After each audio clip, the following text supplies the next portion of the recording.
Hello guys, तो हमें DC के नए यूनिवर्स में कौन सी नई मूवी हमें देखने को मिलने वाली है उसके बारे में हम इस वीडियो में बात करेंगे। लेकिन उससे पहले ऐसी वीडियोस के लिए मेरे चैनल को सब्सक्राइब जरूर कीजिए। तो सबसे पहले डीसीयू की शुरुआत होगी 11 जुलाई 2025 को, जिस दिन सुपरमैन की नई मूवी रिलीज होगी, जिसे डायरेक्ट किया है जेम्स गन ने, जिसमें सुपरमैन के सूट में होंगे डेविड कॉन्सवर्थ और रेचल ब्रॉनसन लुइस लोन के रोल में होगी और निकोलस होल्ट होंगे लेक्स लूथर। इस सुपरमैन मूवी में सुपरमैन पहले से ही वो वर्ल्ड में होगा जहाँ पर पहले से ही बहुत सारे सुपर हीरो है, लेकिन वो अपनी होप खो चुके हैं, जिनमें होप सुपरमैन आके लाएगा। सुपरमैन के अलावा इस मूवी में हमें हॉक गर्ल, मेटामॉर्फो, मिस्टर फेराफिक और गाय गार्डनर के ग्रीन लैंटर्न भी दिखाई देंगे, जिसमें ऐसा कहा जा रहा है कि जो कम से कम हमें 7 विलन्स का सामना करते हुए दिखाई देंगे। सुपरमैन मूवी के बाद हमें 2026 में 26 जून को एक नई सुपरमैन मूवी हमें देखने को मिलेगी, जिसका नाम होगा सुपरगर्ल वुमन ऑफ टुमारो। इस मूवी का प्रोडक्शन डीसी स्टूडियोज ने 2025 की शुरुआत में ही स्टार्ट कर दिया था। सुपरगर्ल वुमन ऑफ टुमारो, जो कि इसी नाम की कॉमिक बुक पर बेस्ड होगी, जिसमें सुपरगर्ल होगी हाउस ऑफ ड्रैगन की एक्ट्रेस मिली एल्कोक। इस मूवी को डायरेक्टर क्रुएला मूवी के डायरेक्टर क्रेग जिलेस्पी, मतलब जो भी नाम है, वो डायरेक्ट करेंगे और इसका स्क्रिप्ट अना नोगुआ ने लिखा है। सुपरगर्ल में एल्कोक के साथ ईव रिडली एक यंग ट्रैवलिंग वॉरियर रूथे के रूप में नजर आएगी और सुपरगर्ल के माँ बाप का रोल प्ले करेंगे डेविड क्रमहॉल्स और एमिली बेचामैन। इस मूवी का विलन होगा Cram of the Yellow Hills, जिसका रोल प्ले करेंगे मैथियस नॉरेट्स। और इस मूवी की खास बात ये होगी कि इस मूवी में हमें एक्वामैन, जो कि जेसन मोमोआ रह चुके हैं पिछली डीसीयू में, इस मूवी में हमें लोबो के रोल में दिखेंगे, जो कि पूरी तरीके से पुराने डीसीयू को एंड कर देगा, जैसा कि लोग बोल रहे हैं। जेम्स गन का ये कहना है कि ये सुपरगर्ल पहले से बहुत ज्यादा हार्डकोर होगी। गर्ल ऑफ स्टील एक टुकड़े में पली बड़ी है जो डिस्ट्रॉयड क्रिप्टोनियन का हिस्सा था, जहाँ उसने कई लोगों को बहुत बेरहमी से मरते हुए देखा और मारते हुए देखा। सुपरगर्ल के बाद हमें 11 सितंबर 2026 को क्लेफेस की नई मूवी देखने को मिलेगी। इस मूवी की स्क्रिप्ट डॉक्टर स्लीप के डायरेक्टर माइक फ्लेनेगन ने लिखी है। ये मूवी नए डीसीयू का पार्ट होने के बावजूद भी इस मूवी को प्रोड्यूस करेंगे द बैटमैन के डायरेक्टर मैट रीव्स। क्लेफेस, जो अपनी मिट्टी से बनी बॉडी के लिए और अपनी शेप शिफ्टिंग एबिलिटी के लिए प्रसिद्ध है, वो हमें डीसीयू में पहली बार क्रीचर कमांडो में दिखा था, लेकिन लाइव एक्शन में इसका रोल कौन प्ले करेगा वो अभी तक क्लियर नहीं है। क्लेफेस के बाद डीसीयू एक अपना नया वर्जन द बॉयज का लेके आ रहे हैं, जिसका नाम होगा द अथॉरिटी, जो कि एक ग्रुप होगा हीरोज का, जो कि एंटी हीरोज होंगे, जो अपने अच्छे मिशन को पूरा करने के लिए कोई सी भी बुरी से बुरी हद तक जा सकते हैं। द अथॉरिटी का पहला टी सुपरमैन मूवी में इंट्रोड्यूस होगा, जिसमें मारिया गैब्रियल या द इंजीनियर के रूप में दिखाई देगी, जिसकी पूरी बॉडी लिक्विड मेटल से बनी है। तो अभी तक द अथॉरिटी के लिए कोई राइटर या डायरेक्टर अनाउंस नहीं किया गया है। तो आगे जेम्स गन ने जैसा कहा है कि द अथॉरिटी उनका पैशन प्रोजेक्ट है, तो हो सकता है इस मूवी को भी सुपरमैन के बाद जेम्स गन ही डायरेक्ट करे। द अथॉरिटी मूवी के बाद हमें बैटमैन की नई movie The Brave and the Bold movie देखने को मिलेगी, जिसका फर्स्ट टीज हमने क्रीचर कमांडो में देख चुका है। जिस मूवी को डायरेक्ट करेंगे एंडी मुस्कैटी, जिन्होंने द फ्लैश मूवी डायरेक्ट करी थी। The Brave and the Bold movie में हमें एक्सपीरियंस बैटमैन देखने को मिलेगा, जो पहले ही अपनी बैटमैन फैमिली स्टैब्लिश कर चुका है। इस मूवी में हमें बैटमैन और इसका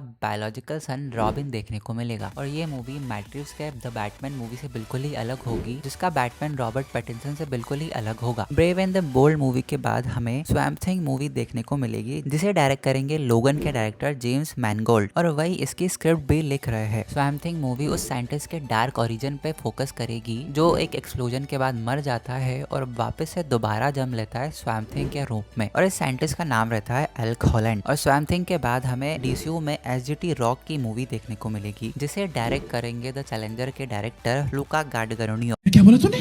लुका भाई, जिसके लीड रोल के लिए जेम्स बॉन्ड के एक्टर डेनियल क्रेग से बातचीत चल रही है। एसजीटी रॉक एक सोल्जर की कहानी रहती है, जो वर्ल्ड वॉर 2 की कहानी होगी, जो पर्ल हार्बर के बाद आर्मी ज्वाइन करता है और ऊंची ऊंची रैंक अचीव करता है, और वर्ल्ड वॉर 2 के एंड में वो एक गोली से घायल हो जाता है और उसकी मौत हो जाती है। तो इस सोल्जर की मूवी भी हमें डीसीयू के नए यूनिवर्स में देखने को मिलेगी। फिर आगे सुपरगर्ल वुमन ऑफ टुमारो की राइटर एना नोनगुएरा अब एक live action tin Titan movie भी लिखने वाली है। इस लाइव एक्शन मूवी में हमें एनिमेटेड सीरीज से Robin, Starfire, Raven, Beast Boy और साइबॉर्ग देखने को मिलेंगे, और इसके बाद नए डीसीयू में हमें डेथस्ट्रोक और बैन पर भी नई मूवी देखने को मिलेगी, जिसकी स्क्रिप्ट मैथ्यू ऑर्टन लिख रहे हैं, जो मून नाइट और captain America brave new world पर काम कर चुके हैं। लेकिन इससे रिलेटेड फॉल्स रूमर्स भी पहले चल रहे थे, जिसमें कियानू रीव्स डेथस्ट्रोक के रोल में हमें दिखेंगे और स्लैड विल्सन और रॉबर्ट पैटिंसन भी देखने को मिलेंगे, जो कि शायद एक फॉल्स रूमर्स था। तो ये थी डीसीयू की नई मूवीज की अब तक की स्लेट, जो कि हमें नए डीसीयू में देखने को मिलेगी। तो अब आप बताइए, इसमें से कौन से प्रोजेक्ट के लिए आप सबसे ज्यादा एक्साइटेड है और सबसे पहले कौन सी सी मूवी देखना चाहते हैं, और ये मुझे कमेंट सेक्शन में लिख के बताइए। और ऐसी अपडेट्स के लिए